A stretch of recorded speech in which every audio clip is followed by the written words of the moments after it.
to my unnamed little collaborator. Wisdom is the principal thing, therefore get wisdom, and with all thy getting, get understanding. Proverbs 4:7. Chapter 1. The 4 children were lying on the grass. "And the prince went further and further into the forest," said the elder girl, "till he came to a beautiful glade. A glade, you know, is a place in the forest that is open and green and lovely. And there he saw a lady, a beautiful lady, in a long white dress that hung down to her ankles, with a golden belt and a golden crown. She was lying on the sward. A sward, you know, is grass as smooth as velvet, just like green velvet. And the prince saw the marks of travel on her garments. The bottom of the lovely silk dress was all dirty. 'Wondrous fair, if you don't mind, you'll make that sheet dirty too,' said Pin. 'Shut up, will you?' answered her sister, who, carried away by her narrative, had approached her boots to some linen that was bleaching. 'Yes, but you know Sarah'll be awfully cross if she has to wash it again,' said Pin, who was practical.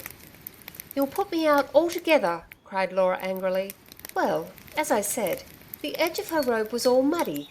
No, I don't think I will say that. It sounds prettier if it's clean. So it hung in long, straight, beautiful folds to her ankles. And the prince saw 2 little feet in golden sandals peeping out from under the hem of the silken gown, and—' 'But what about the marks of travel?' asked Leppie. 'Donkey, haven't I said they weren't there? If I say they weren't, then they weren't. She hadn't travelled at all.' 'Oh, parakeets!' cried little Frank. 4 pairs of eyes went up to the bright green flock that was passing over the garden. 'Now you've all interrupted, and I shan't tell any more,' said Laura in a proud voice. 'Oh yes, please do, Wondrous Fair, tell what happened next,' begged Pin and Leppie. 'No, not another word. You can only think of shoots and parakeets.' 'Please, Wondrous Fair,' begged little Frank. 'No, I can't now. Another thing, I don't mind if you call me Laura today, as it's the last day.' She lay back on the grass, her hands clasped under her head. A voice was heard, loud, imperative. 'Laura, I want you. Come here.' 'That's Mother calling,' said Pin. Laura kicked her heels. The 2 little boys laughed approval. 'Go on, Laura,' coaxed Pin. 'Mother'll be angry. I'll come too.' Laura raised herself with a grumble. 'It's to try on that horrid dress.' In very fact, Mother was standing, already somewhat impatient, with the dress in her hand. Laura wriggled out of the one she had on and stood stiffly and ungraciously with her arms held like pokers from her sides, while Mother, on her knees, arranged the length. 'Don't put on a face like that, miss,' she said sharply on seeing Laura's air. 'Do you think I'm making it for my own pleasure?' She had sewn at it all day and was hot and tired. 'It's too short,' said Laura, looking down. 'It's nothing of the kind,' said Mother, with her mouth full of pins. 'It is. It's much too short.' Mother gave her a slight shake. 'Don't you contradict me. Do you want to tell me I don't know what length you're to wear your dresses?' 'I won't wear it at all if you don't make it longer,' said Laura defiantly. Pin's chubby, featureless little face lengthened with apprehension. 'Do let her have it just a tiny bit longer, Mother dear, dear,' she pleaded. 'Now, Pin, what have you got to do with it, I'd like to know?' said Mother, on the verge of losing her temper over the back folds, which would not hang. 'I'm going to school tomorrow, and it's a shame,' said Laura, in the low passionate tone that never failed to exasperate Mother. So different was it from her own hearty fashion of venting displeasure. Pin began to sniff in sheer nervous anxiety. 'Very well then, I won't do another stitch to it,' and Mother, now angry in earnest, got up and bounced out of the room. 'Laura, how can you?' said Pin, dissolving. 'It's only you who make her so cross.' 'I don't care,' said Laura rebelliously, though she was not far off tears herself. 'It is a shame. All the other girls will have dresses down to the tops of their boots, and they'll laugh at me and call me a baby.'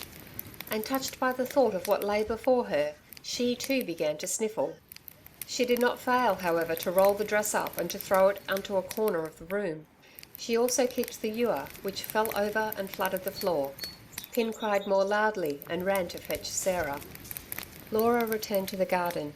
The 2 little boys came up to her, but she waved them back. "Let me alone, children. I want to think." She stood in a becoming attitude by the garden gate, her brothers hovering in the background. Then Mother called once more. "Laura, where are you?" "Here, Mother. What is it?" "Did you knock this jug over, or did Pin?" "I did, Mother." "Did you do it on purpose?" "Yes." "Come here to me." She went with lagging steps, but Mother's anger had passed. She was at work on the dress again, and by squinting her eyes Laura could see that a piece was being added to the skirt. She was penitent at once, and when Mother in a sorry voice said, "I'm ashamed of you, Laura, and on your last day too," her throat grew narrow. "I didn't mean it, Mother." "If only you would ask properly for things, you would get them." Laura knew this, knew indeed that, did she coax, Mother could refuse her nothing. But coaxing came hard to her. Something within her forbade it. Sarah called her high-stomached, to the delight of the other children and her own indignation. She had explained to them again and again what Sarah really meant. On leaving the house she went straight to the flower beds. She would give Mother, who liked flowers very well but had no time to gather them, a bouquet the size of a cabbage. Pin and the boys were summoned to help her, and when their hands were full, Laura led the way to a secluded part of the garden on the farther side of the detached brick kitchen. In this strip, which was filled with greenery, little sun fell. 2 thick fir trees and a monstrous blue gum stood there. High bushes screened the fence. Jessamine climbed the wall of the house and encircled the bedroom windows, and on the damp and shady ground only violets grew. Yet with the love children bear to the limited and compact, the 4 had chosen their own little plots here, rather than in the big garden at the back of the house, and many were the times they had all begun anew to dig and to rake. But if Laura's energy did not fizzle out as quickly as usual, she was the model for the rest. Mother was sure to discover that it was too cramped and dark for them in there, and send Sarah to drive them off. Here, safely screened from sight, Laura sat on a bench and made up her bouquet. When it was finished, red and white in the centre, with a darker border, the whole surrounded by a ring of violet leaves, she looked about for something to tie it up with. Sarah, applied to, was busy ironing, and had no string in the kitchen, so Pin ran to get a reel of cotton. But while she was away, Laura had an idea. Bidding Leppy hold the flowers tight in both his sticky little hands, she climbed in at her bedroom window, or rather, by lying on the sill with her legs waving in the air, she managed to grab, without losing her balance, a pair of scissors from the chest of drawers. With these between her teeth, she emerged, to the excited interest of the boys who watched her, open-mouthed. Laura had dark curls, Pin fair, and both wore them flapping at their backs, the only difference being that Laura, who was now 12 years old, had for the past year been allowed to bind hers together with a ribbon, while Pin's bobbed as they chose. Every morning early, Mother brushed and twisted with a kind of grim pride these silky ringlets round her finger. Although the 5 odd minutes the curling occupied were durance vile to Laura, the child was proud of her hair in her own way, and when in the street she heard someone say, "Look, what pretty curls!" she would give her head a toss and send them all a-rippling. In addition to this, there was a crowning glory connected with them. One hot December morning, when they had been tangled and Mother had kept her standing too long, she had fainted, pulling the whole dressing table down about her ears, and ever since she had been marked off in some mysterious fashion from the other children. Mother would not let her go out at midday in summer. Sarah would say, "Let that be, can't you?" did she try to lift something that was too heavy for her, and the younger children were to be quelled by a threat to faint on the spot if they did not do as she wished. Laura's faint had become a byword in the family, and Laura herself held it for so important a fact in her life that she had more than once begun a friendship with the words, "Have you ever fainted? I have." From among these long glossy curls she now cut one of the longest and most spiral, cut it off close to the root, and with it bound the flowers together. Mother should see that she did know how to give up something she cared for, and was not as selfish as she was usually supposed to be. "Oh!" said both little boys in a breath, then doubled up in noisy mirth. Laura was constantly doing something to set their young blood in amazement. They looked upon her as the personification of all that was startling and unexpected. But Pin, returning with the reel of thread, opened her eyes in a different way. "Oh, Laura," she began, tearful at once. "Now reservoir," retorted Laura scornfully. Reservoir was Sarah's name for Pin, on account of her perpetual wateriness. "Be a cry-baby, do." But she was not damped, she was lost in the pleasure of self-sacrifice. Pin looked after her as she danced off, then moved submissively in her wake to be near at hand should intercession be needed. Laura was so unsuspecting, and Mother would be so cross. In her dim, childish way, Pin longed to see these, her two nearest, at peace. She understood them both so well, and they had little or no understanding for each other. So she crept to the house at her sister's heels. Laura did not go indoors. Hiding against the wall of the flagged veranda, she threw her bouquet in at the window, meaning it to fall on Mother's lap. But Mother had dropped her needle, and was just lifting her face, flushed with stooping, when the flowers hit her a thwack on the head. She groped again impatiently to find what had struck her, recognised the peace offering, and thought of the surprise cake that was to go into Laura's box on the morrow. Then she saw the curl, and her face darkened.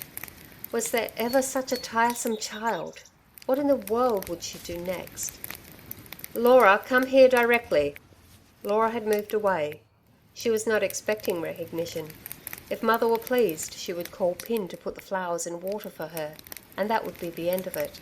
The idea of a word of thanks would have made Laura feel uncomfortable.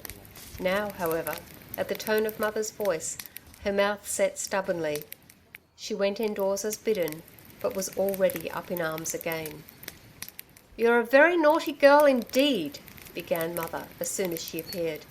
"How dare you cut off your hair? Upon my word, if it weren't your last night, I'd send you to bed without any supper." An unheard of threat on the part of Mother, who punished her children in any way but that of denying them their food. "It's a very good thing you're leaving home tomorrow, for you'd be setting the others at defiance too, and I should have 4 naughty children on my hands instead of 1. But I'd be ashamed to go to school such a fright if I were you.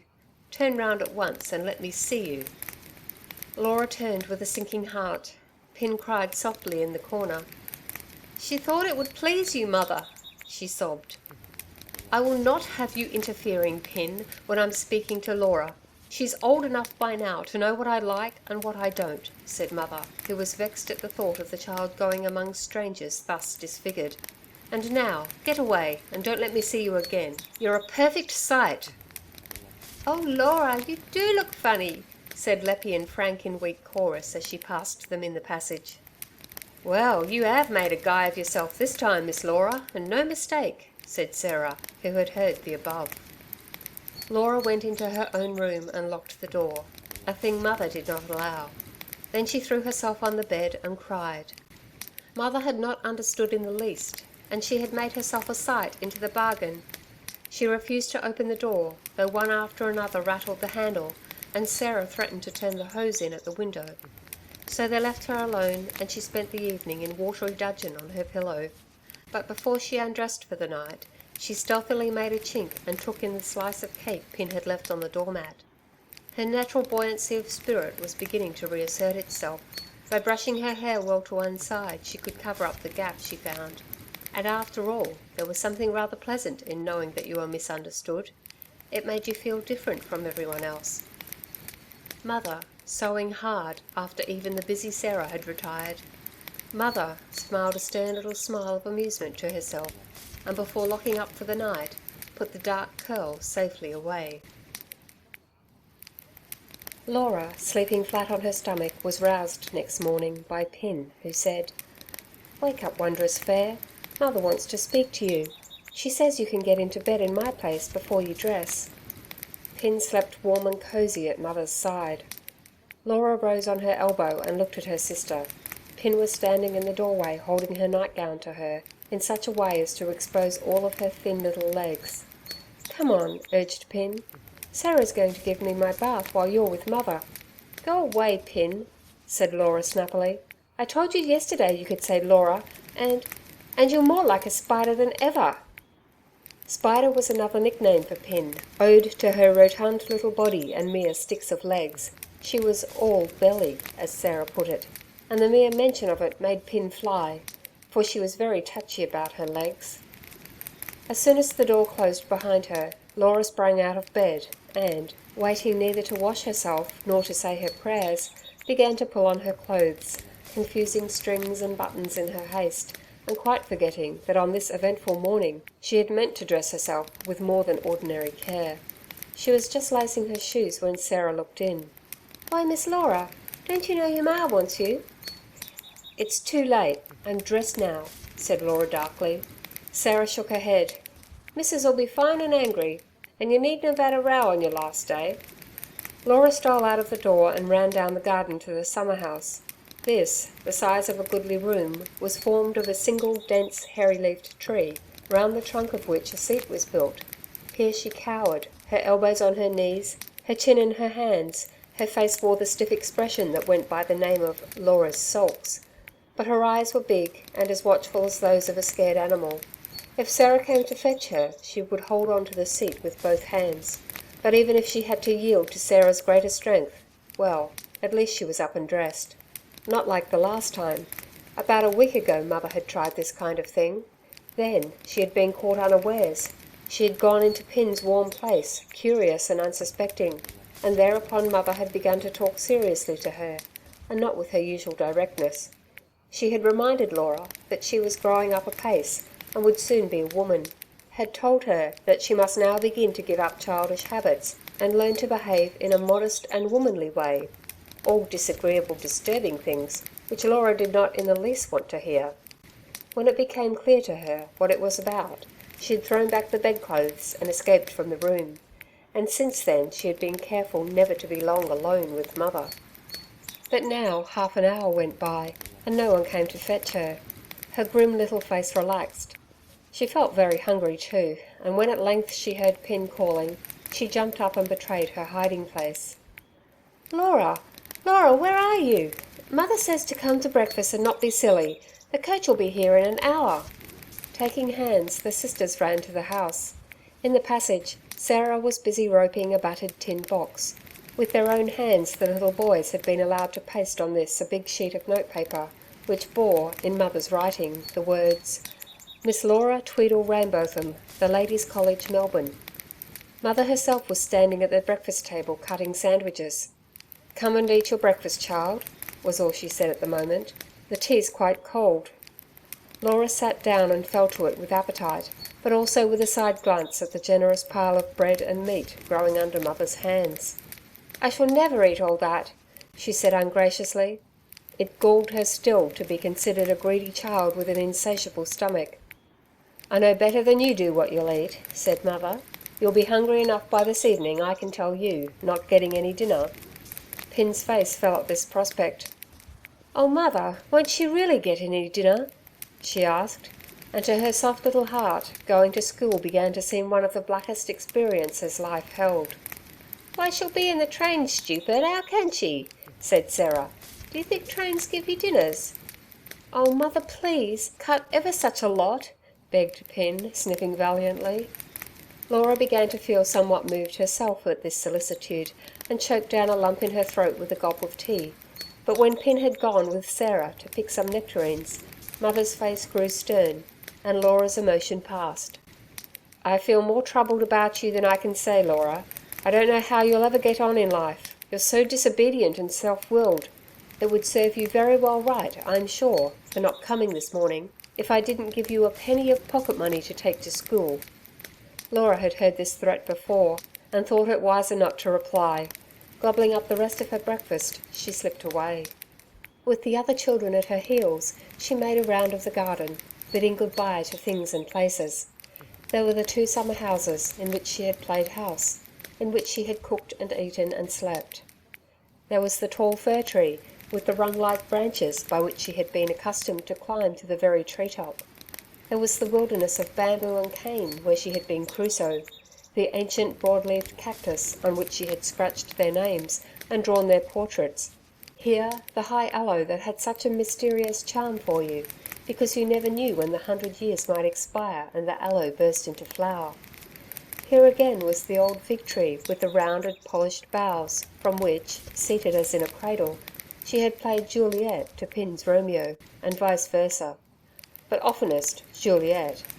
For though Laura greatly preferred to be the ardent lover at the foot, Pin was but a poor climber, and, as she clung trembling to her branch, needed so much prompting in her lines, even then to repeat them with such feeble emphasis, that Laura invariably lost patience with her, and the love scene ended in a squabble. Passing behind a wooden fence, which was a tangle of passion flower, she opened the door of the fowl house, and outstrutted the mother hen, followed by her pretty brood. Laura had given each of the chicks a name, and she now took Napoleon and Garibaldi up in her hand and laid her cheek against their downy breasts, the younger children following her movements in respectful silence. Between the bars of the rabbit hutch she thrust enough green stuff to last the two little occupants for days, and everywhere she went she was accompanied by a legless magpie, which, in spite of its infirmity, hopped cheerily and quickly on its stumps. Laura had rescued it and reared it. It followed her like a dog, and she was only less devoted to it than she had been to a native bear which died under her hands. "Now listen, children," she said as she rose from her knees before the hutch. "If you don't look well after Maggie and the bunnies, I don't know what I'll do. The chicks'll be all right. Sarah'll take care of them, 'cause of the eggs. But Maggie and the bunnies don't have eggs, and if they're not fed, or if Frank treads on Maggie again, then they'll die. Now, if you let them die, I don't know what I'll do to you. Yes, I do. I'll send the devil to you at night when the room's dark before you go to sleep. So there." "How can you if you're not here?" asked Bleppy. Pin, however, who believed in ghosts and apparitions with all her fearful little heart, promised tremulously never, never to forget. But Laura was not satisfied until each of them in turn had repeated, in a low voice, with the appropriate gestures, the sacred, secret and forbidden formula: "Is my finger wet? Is my finger dry? God'll strike me dead if I tell a lie." Then Sarah's voice was heard calling, and the boys went out into the road to watch for the coach. Laura's dressing proved a lengthy business, and was accomplished amid bustle and scolding, and little peacemaking words from Pin. For in her hurry that morning, Laura had forgotten to put on the clean linen Mother had laid beside the bed, and consequently had now to strip to the skin. The boys announced the coming of the coach with shrill cries, and simultaneously the rumble of wheels was heard. Sarah came from the kitchen drying her hands, and Pin began to cry. "Now shut up, Reservoir," said Sarah roughly. Her own eyes were moist. "You don't see Miss Laura being such a silly Billy. Anyone 'ud think you was goin', not her." The ramshackle old vehicle, one of Cobb's Royal Mail coaches, big-bodied, lumbering, scarlet, pulled by two stout horses, drew up before the door, and the driver climbed down from his seat. "Now good day to you, ma'am. Good day, miss." This to Sarah, who, picking up the box, handed it to him to be strapped on under the apron. "Well, well, and so the little girl's going to school, is she? My, but time flies. Well do I remember the day, ma'am, when I drove you all across for the first time. These children wasn't big enough then to get up and down by themselves. Now I warrant you they can. Just look at 'em, will you? But my, ain't you ashamed of yourself?" He spoke to Pin. "Pipe in your eye like that? Why, you'll flood the road if you don't hold on." "Yes, yes, ma'am, bless you, I'll look after her, and put her into the train with me own hands. Don't you be uneasy. The Lord He cares for the widder and the orphan, and if He don't, why Patrick O'Donnell does." This was O'Donnell's standing joke. He uttered it with a loud chuckle. While speaking, he had let down the steps and helped the three children up. They were to ride with Laura to the outskirts of the township. The little boys giggled excitedly at his assertion that the horses would not be equal to the weight. Only Pin wept on in undiminished grief. "Now, Miss Laura." "Now, Laura, goodbye, darling. And do try and be good, and be sure you write once a week. And tell me everything, whether you are happy, and if you get enough to eat, and if you have enough blankets on your bed. And remember always to change your boots if you get your feet wet, and don't lean out of the window in the train." For some time past Laura had had need of all her self-control not to cry before the children. As the hour grew near, it had grown harder and harder. While dressing, she had resorted to counting the number of times the profile of a Roman emperor appeared in the flowers on the wallpaper. Now the worst moment of all was come, the moment of goodbye. She did not look at Pin, but she heard her tireless, snuffly weeping, and set her own lips tight. "Yes, mother, no, mother," she answered shortly. "I'll be all right. Goodbye." She could not, however, restrain a kind of dry sob which jumped in her throat. When she was in the coach, Sarah, whom she had forgotten, climbed up to kiss her, and there was some joking between O'Donnell and the servant while the steps were being folded and put away. Laura did not smile.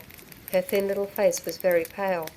Mother's heart went out to her in pity which she did not know how to express. "Don't forget your sandwiches, and when you're alone, feel in the pocket of your ulster and you'll find something nice. Goodbye, darling." "Goodbye, goodbye." The driver had mounted to his seat. He unwound the reins, cried, "Get up," to the two burly horses. The vehicle was set in motion and trundled down the main street. Until it turned the corner by the Shire Gardens, Laura let her handkerchief fly from the window. Sarah waved hers, then wiped her eyes and lustily blew her nose. Mother only sighed. It was all she could do to keep up, she said as much to herself as to Sarah. "I do hope she'll be all right. She seems such a child to be sending off like this. Yet what else could I do? To a state school, I have always said it, my children shall never go. Not if I have to beg the money to send them elsewhere." But she sighed again, in spite of the energy of her words, and stood gazing at the place where the coach had disappeared. She was still a comparatively young woman and straight of body, but trouble, poverty and night watches had scored many lines on her forehead. "Don't you worry," said Sarah. "Miss Laura'll be all right. She's just a bit too clever. Brains for two, that's what it is. And children will grow up and get big, and change their feathers." She spoke absently, drawing her metaphor from a brood of chickens which had strayed across the road, and was now trying to mount the wooden veranda. "Shoo! Get away with you!" "I know that, but Laura, the other children have never given me a moment's worry, but Laura's different. I seem to get less and less able to manage her. If only her father had been alive to help." "I'm sure no father living could do more than you for those blessed children," said Sarah with impatience. "You think of nothing else. It'd be a great deal better if you took more care of yourself. You sit up nights and don't get no proper sleep slaving away at that blessed embroidery and stuff, so as Miss Laura can get off to school and to her books, and then you want to worry over her as well. She'll be all right. Miss Laura's like peas. You've got to get 'em out of the pod. They're in there sure enough. And besides, I guess school'll knock all the nonsense out of her." "Oh, I hope they won't be too hard on her," said Mother in quick alarm. "Shut the side gate, will you? Those children have left it open again. And Sarah, I think we'll turn out the drawing room." Sarah grunted to herself as she went to close the gate. This had not entered into her scheme of work for the day, and her cooking was still undone. But she did not gainsay her mistress, as she otherwise would have made no scruple of doing, for she knew that nothing was more helpful to the latter in a crisis than hard manual work. Besides, Sarah herself had a sneaking weakness for what she called drawing room days, for the drawing room was the storehouse of what treasures had remained over from a past prosperity. It was crowded with bric-a-brac and ornament, and as her mistress took these objects up, one by one, to dust and polish them, she would, if she were in a good humour, tell Sarah where and how they had been bought, or describe the places they had originally come from, so that Sarah, pausing broom in hand to listen, had with time gathered some vague ideas of a country like India, for example, whence came the little silver pagodi, and the expressionless brass god who squatted vacantly and at ease.